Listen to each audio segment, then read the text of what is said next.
सदस्यगण, मैं आपसे प्रार्थना करूंगा, प्रधान जी से भी प्रार्थना करूंगा कि 5 मिनट के लिए मेरे को समय दें। आप अपनी अपनी सीट पर शांति से बैठ जाएं। आपका बहुत बहुत धन्यवाद। अभी आपने हमारे कलाकारों द्वारा अच्छा प्रोग्राम देखा, इंडिपेंडेंस के लिए बात हुई, कुछ हमने दूसरे गाने सुने। अब हम इस नैया को, जिस नाव में हम बह रहे हैं इस समय, हम अपनी नाव को कुछ अध्यात्म की तरफ और ले चलते हैं, अगर आपका आदेश हो तो। ऐसा है कि मैं आप सबका नमस्कार करता हूं। नमस्कार मैं आपको भी कर रहा हूं, और मैं सबसे पहले नमस्कार आपकी आत्मा को कर रहा हूं, जो आत्मा एक परमात्मा का रूप है। प्लीज साइलेंट, प्लीज 5 मिनट का मेरे को शांति का दान दीजिए। जो आत्मा आपके अंदर है वही आत्मा मेरे अंदर है, वही आत्मा हर एक व्यक्ति के अंदर है, हर जीव में है, हर स्थान पर है। ये आत्मा जो है एक परमात्मा का रूप है, और मैं उस परमात्मा को, आपकी आत्मा को परमात्मा का रूप समझकर मैं आप सबको नमस्कार करता हूँ। आप देखें कि आज हम बात करते हैं थोड़ा सा आत्मा के बारे में। आप जानते हैं कि जो मनुष्य जीवन हमें जो मिला, ये बहुत ही पुण्य अगर हमने कोई पिछले जन्मों में किए हैं तो तब हमें ये मनुष्य जन्म मिला, अदरवाइज हम मनुष्य जीवन नहीं ले पा सकते थे। इस मनुष्य जीवन में आज हम एक ऐसे मोड़ पर खड़े हैं, हमने अपने जीवन में ऊंच भी देख ली, नीच भी देख ली, सुख भी देखे, दुख भी देखे, और आज हम ऐसे स्थान पर आकर खड़े हैं, ऐसे मोड़ पर हैं कि इस समय भी अगर हम अपनी आत्मा की आवाज़ नहीं सुनते, हम अपने आप को जागृत नहीं करते, क्योंकि जिस तरफ हम अक्सर हो रहे हैं, हम इस समय हमारी आत्मा जो है, शरीर तो नाशवान है, देखिए शरीर तो नाशवान है, आत्मा जो है वो परमात्मा का रूप है। उसने एक दिन अपने अंश में परमात्मा के साथ मिलन हो जाना है। तो इस समय यही विचार कर रहे हैं कि जिस समय हमारी आत्मा का परमात्मा के साथ मिलन होगा तो वो नज़ारा कैसा होगा। ये आप एक अनुभव करें कि जब आप किसी अच्छे फंक्शन में बैठते हैं, अच्छी बातें करते हैं, तो इसी प्रकार अगर आत्मा जिस समय परमात्मा के साथ मिलेगी तो उस समय क्या नज़ारा होगा। प्रभु तो यही पूछेगा कि भाई आप तो मैंने मनुष्य जन्म दिया। वो आत्मा से सवाल करता है, शरीर तो नाशवान है, आत्मा से सवाल करता है कि भाई तुम्हें मैंने मनुष्य जीवन दिया, आप मेरे लिए क्या कमा कर लाए हो। अब कमाया क्या है हमने, ये हमें पता है क्या हमने कमाया है। अब वही लेखा जोखा हमें वहाँ देना पड़ेगा। अब आप देखें कि मैं आगे भी एक बार डिस्कस किया था कि आत्मा जो है किस समय हमारे पास आती है। आत्मा का प्रवेश जो है शरीर के अंदर कब होता है। ये आप देखें कि सारे ज्ञानी लोग बैठे हुए हैं। भगवत गीता के अंदर भी ये बताया गया, आत्मा के बारे में बताया गया कि आत्मा जो है, ये शरीर नाशवान है, शरीर नाशवान है, आत्मा अजर अमर है। ना आत्मा कट सकती है, ना जल सकती है, ना डुबो सकते हैं उसे, ना उड़ा सकते हैं। एक आत्मा ऐसी चीज है जो एक ही रूप के अंदर वो खड़ी है। मैं कुछ थोड़े से उसके बारे में आपके साथ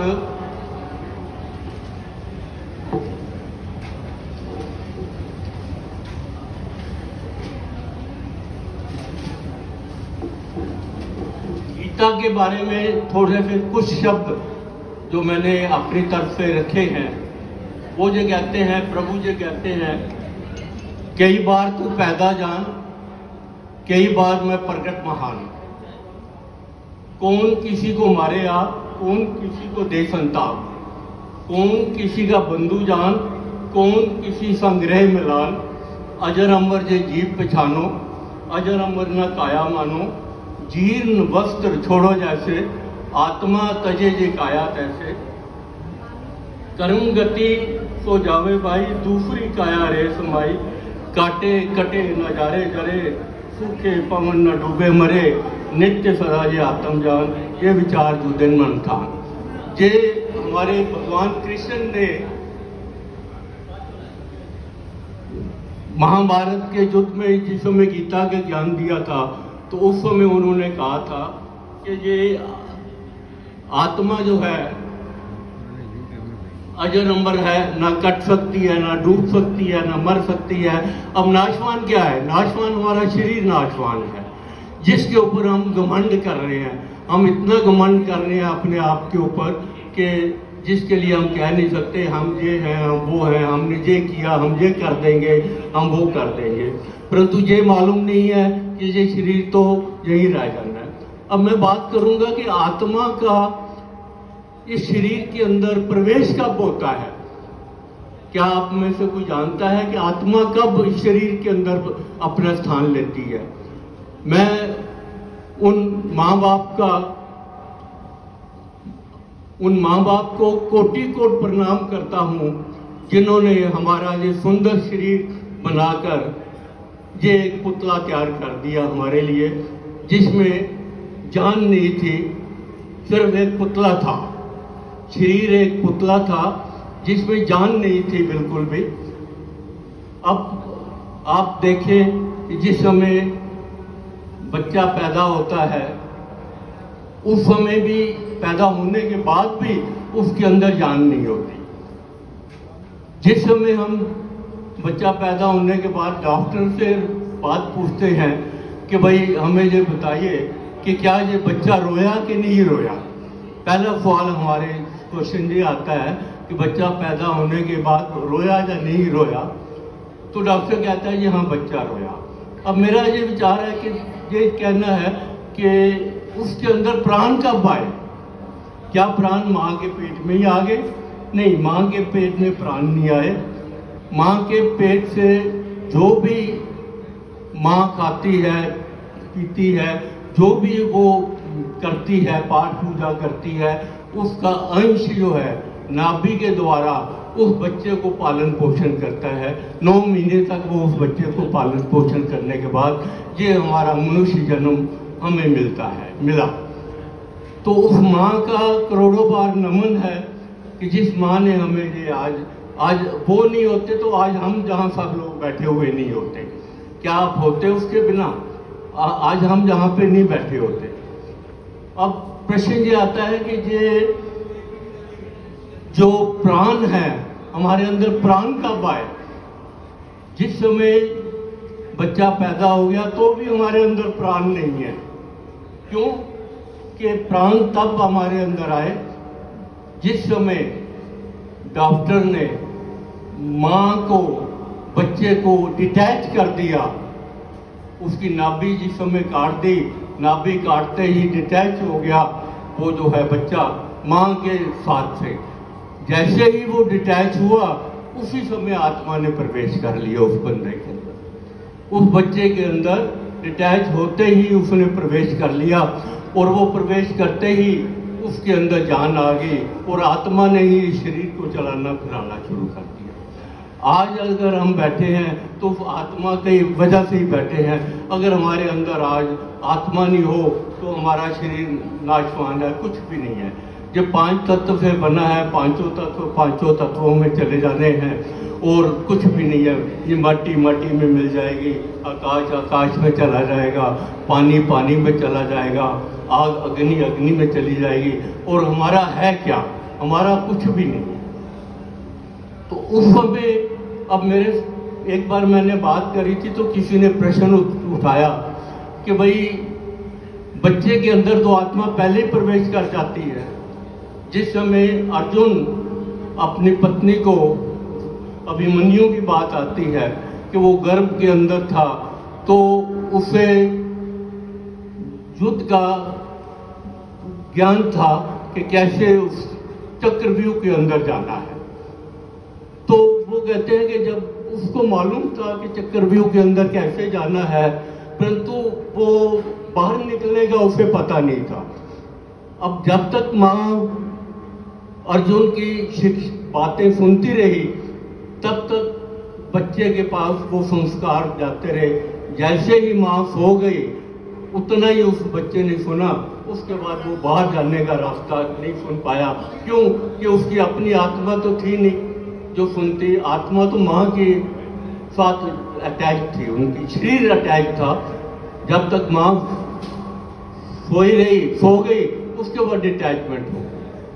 तो इस प्रकार हमारा जो जन्म हुआ, जन्म होने के बाद हम आज भी जो है अपने कर्मों के हिसाब से अपना सुख दुख जो भी हमें जीवन में मिले वो हम भोग रहे हैं और आगे भी भोगते रहेंगे। और मेरा यही आप सबसे कहना है कि जो हमारे पास कुछ समय बच गया है, इस समय जीवन के हम ऐसे मोड़ पर हैं, जितना भी समय हमारे पास बच गया है उसको हम सदुपयोग करें, वैर विरोध छोड़ें, हम आपको फिर प्रेम प्यार से उसको करें। क्योंकि अगर इस स्टेज पे आकर अगर हमने ये सब कुछ नहीं छोड़ा तो हमने जीवन में कुछ नहीं कर पाया, हमने कुछ नहीं किया। तो इसके लिए मैं लास्ट में यही कहूँगा, एक चिंतन है, कभी कभी उदासी की आग है जिंदगी। ये जिंदगी क्या है, ये जीवन क्या है? कभी कभी उदासी की आग है जिंदगी, कभी कभी खुशियों का बाग है जिंदगी, हंसता और रुलाता राग है जिंदगी, कड़वे और मीठे अनुभवों का स्वाद है जिंदगी। पर अंत में अपने किए हुए कर्मों का हिसाब है जिंदगी। एक्चुअल में जो हमारे कर्म हैं वही प्रधान है, कर्म प्रधान है। अगर हमारे कर्म अच्छे हैं तो आगे का रास्ता हमारे लिए पहले ही बना हुआ है। वो रास्ता हमें प्रभु जो है पहले ही हमारे लिए वो फूलों की सेज सजा के बैठा हुआ है, अगर हमने अपने कर्म अच्छे किए हैं। तो मैं इसी विचार से आशा करता हूं कि आप सबको एक बार प्रेम से बोल दीजिए, जय श्री कृष्णा, जय श्री कृष्णा, जय श्री कृष्णा। धन्यवाद।